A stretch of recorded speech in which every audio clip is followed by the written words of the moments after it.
আসসালামু আলাইকুম। নতুন পে স্কেল নির্ধারণে ভারত পাকিস্তানের বেতন কাঠামো পর্যালোচনা করেছে কমিশন। তো জাতীয় বেতন কমিশন 2025 গঠন করা হয়েছে সরকারি কর্মকর্তা কর্মচারীদের বেতন বৃদ্ধির জন্য।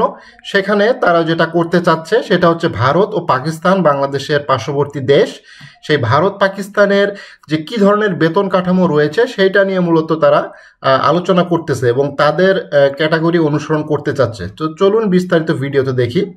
তো সরকারি স্বায়ত্তশাসিত কর্মকর্তা কর্মচারীদের জন্য নতুন বেতন কাঠামো নির্ধারণের 1 দশকের পর জাতীয় বেতন কমিশন গঠন করা হয়েছে।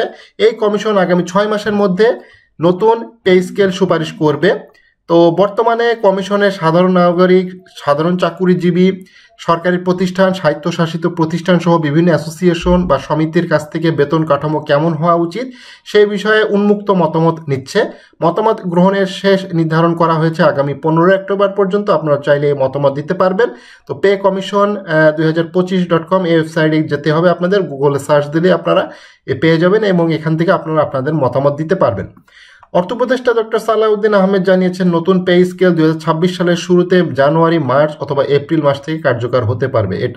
তো যেহেতু এটা অর্থ উপদেষ্টা বলে দিয়েছে 2026 সালের জানুয়ারি, মার্চ এবং এপ্রিল মাস থেকে কার্যকর হবে, তো এই যে 6 মাস আসলে লাগতেছে না পে কমিশনের রিপোর্ট দিতে। তারা ডিসেম্বরের ভেতরে রিপোর্টটা দিয়ে দিবে এবং ডিসেম্বর মাসে মোটামুটি একটা প্রজ্ঞাপন হওয়ার সম্ভাবনা সবচাইতে বেশি।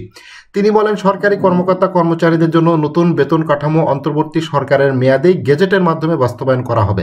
তো এতটুকু যে নিশ্চিত যে এই সরকারের আমলেই এই যে বেতন কাঠামো অর্থাৎ নবম পে স্কেল সেটা ঘোষণা হচ্ছে। এটা স্বয়ং অর্থমন্ত্রী, অর্থ উপদেষ্টাই বলেছে। তো এখানে কোনো জনপ্রশাসন মন্ত্রণালয়ের সচিব বা অন্য কেউ কিন্তু এই ধরনের কোনো কথা বলে নাই। সরাসরি অর্থ উপদেষ্টাই কথাই বলেছে যে এই সরকারের মেয়াদেই এই নবম পে স্কেল গেজেটের মাধ্যমে প্রকাশ করা হবে। এরপরে পরবর্তী রাজনৈতিক সরকারের জন্য অপেক্ষা করা হবে না। অর্থ উপদেষ্টা আরও জানান, এজন্য চলতি অর্থ বছরের সংশোধিত বাজেটের প্রয়োজনে অর্থ বরাদ্দ রাখা হবে। আপনারা জানেন প্রত্যেকটা অর্থ বছরের একটা সংশোধিত বাজেট কিন্তু আসে। সেই যখন বাজেটটা আসবে ডিসেম্বরের দিকে এই বাজেটটা সংশোধন হয়ে থাকে সাধারণত। তো সেই সংশোধিত বাজেটে মূলত এটা আপডেট করা হবে। তো এদিকে পার্শ্ববর্তী দেশ ভারতে গঠিত হয়েছে 8ম পে স্কেল কমিশন। অলরেডি সেখানে এই ধরনের কমিশন গঠন করা হয়েছে। সবকিছু ঠিক থাকলে আগামী বছরের শুরু থেকেই নতুন বেতন কাঠামো চালু করতে পারে। অন্যদিকে পাকিস্তানের সর্বশেষ 2017 সালে বেতন স্কেল সংশোধন করা হয়। তো ভারতের পে স্কেলটা আসলে কিভাবে কাজ করতেছে, বর্তমানে যে 7ম পে স্কেল আছে ভারতে, সেই দেশটিতে সরকারি চাকরিজীবীদের জন্য 3টি ক্যাটাগরি রয়েছে, গ্রুপ সি, গ্রুপ বি এবং গ্রুপ এ, অর্থাৎ পিছন থেকে শুরু হয়েছে। গ্রুপ সি, গ্রুপ বি এবং গ্রুপ এ, অর্থাৎ এ বি সি ডি 3টি গ্রুপ আছে বাংলাদেশে, যেখানে গ্রেড 1 এ এবং গ্রেড সর্বনিম্ন 20 ধরা হয়। ভারতেও সেখানে লেভেল 1 সর্বনিম্ন এবং লেভেল 18 সর্বোচ্চ ধরা হয়, অর্থাৎ সেখানে 18টি গ্রেড। আমি যদি বাংলাদেশের হিসাব করা হয় সেখানে 1 থেকে 18টি গ্রেড আছে, বাংলাদেশে 1 থেকে 20টি গ্রেড আছে। তো গ্রুপ সি পদের লেভেল 1 থেকে 5, অর্থাৎ এখানে পিছন থেকে শুরু করা হয়েছে, অর্থাৎ 1 থেকে 5 যারা গ্রেড আছে তাদের হচ্ছে গ্রুপ সির ভিতরে পড়েছে, অর্থাৎ অফিস সহায়ক, ক্লার্ক, ডেটা এন্ট্রি অপারেটর ইত্যাদি অন্তর্ভুক্ত। গ্রুপ বি লেভেল 6 থেকে 9, যেতে junior executive section officer, technical supervisor ইত্যাদি পদ রয়েছে। এবং গ্রুপ এ যেখানে লেভেল 10 থেকে 18, অর্থাৎ ওই 10 থেকে 18 আসলে কর্মকর্তাদের জন্য বরাদ্দ রাখা হয়েছে। সেখানে IAS, IPS, কেন্দ্রীয় সেক্রেটারি, ডিরেক্টর পর্যায়ে কর্মকর্তা অন্তর্ভুক্ত। ঠিক আছে, অর্থাৎ সচিব, উপসচিব বাংলাদেশে যারা আছেন, হ্যাঁ, তো সাধারণ যে সকল কর্মকর্তা আছেন তাদেরকে এখানে গ্রুপ এতে রাখা হয়েছে, যাদের লেভেল আছে 10 থেকে 18। তো এটা খুব একটা সুন্দর পদ্ধতি, 3টি ভাগে ভাগ করা হয়েছে। এই ধরনের একটা পদ্ধতিও আসতে পারে। তো 7ম পে স্কেল অনুযায়ী সর্বনিম্ন যে মূল বেতন সেটা হচ্ছে 18,000 রুপি, যা বাংলাদেশি মুদ্রায় 24,660 টাকা, 1 রুপিতে 1.37 টাকা ধরে। সর্বোচ্চ বেতন 2,50,000 রুপি, বাংলাদেশি মুদ্রায় যা 3,42,500 টাকা। 8ম পে স্কেল বাস্তবায়ন হলে 20% হারে বেতন বৃদ্ধি হতে পারে বলে আশা করা হচ্ছে। এতে সর্বনিম্ন যে বেতন হবে 21,600 রুপি, বাংলাদেশি মুদ্রায় 29,592 টাকা।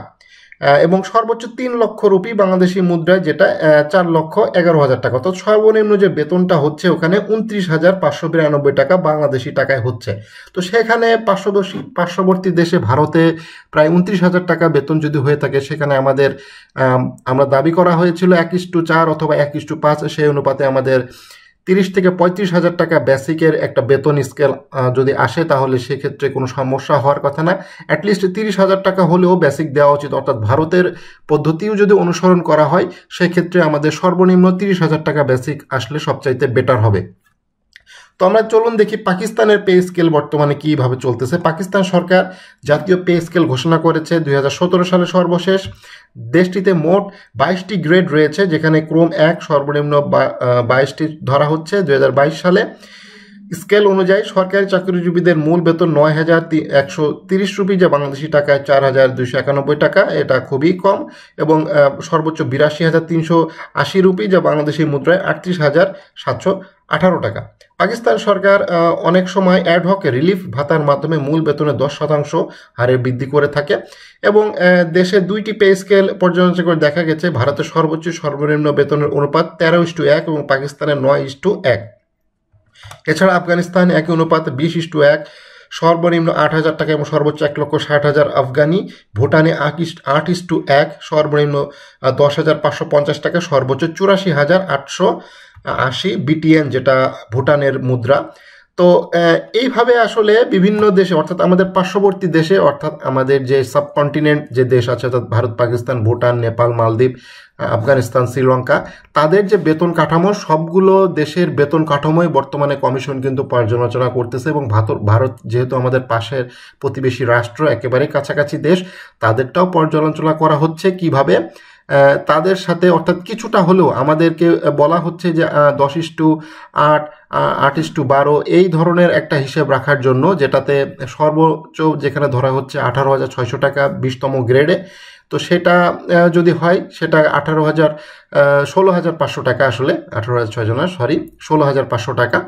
তো সেটাকে যদি বাড়িয়ে আর কিছু টাকা বাড়িয়ে যদি সেটাকে 20,000 টাকা করা যেতে পারে, তো 20,000 টাকা সর্বনিম্ন বেসিক হইলে মোটামুটি স্টেবল বলা যায়। এবং বেসিকটা 20,000 টাকা যদি হয়, এবং অনেকের তো দাবি আছে 1:4, যেটা সর্বনিম্ন 35,000 টাকা, যেটা দাবি করা হচ্ছে, জোরে সোরে এটা দাবি করা হচ্ছে। এবং এটা যদি বাস্তবায়ন হয় তাহলে আরও ভালো হবে। বাট সরকার যেটা চাচ্ছে, সরকারের ব্যয় সংকোচন করে, ব্যয়টা নিজের হাতে রেখে, মূল্যস্ফীতির চাপটা কমায় রেখে, আপনারা জানেন বেতন বৃদ্ধির সাথে সাথে বেশ কিছু জিনিসপত্রের দাম হুবহু আকারে বেড়ে যাবে, এতে করে সাধারণ মানুষের অনেক কষ্ট হবে। সে সকল বিচার বিশ্লেষণ করে সরকার একটা গ্রহণযোগ্য বেতন কমিশন বা বেতন কাঠামো রাখতে চাচ্ছে, যার জন্য অলরেডি অনলাইনে জরিপ শুরু হয়েছে, সকলে মতামত দিচ্ছে। তো সকলের মতামত নিয়ে একটা চূড়ান্ত যে রিপোর্ট, সেটা খুব শিগগিরই আসতেছে। অলরেডি বেতন কমিশনের বেশ কয়েকটি সভা অনুষ্ঠিত হয়ে গেছে, সামনে আরও সভা হবে।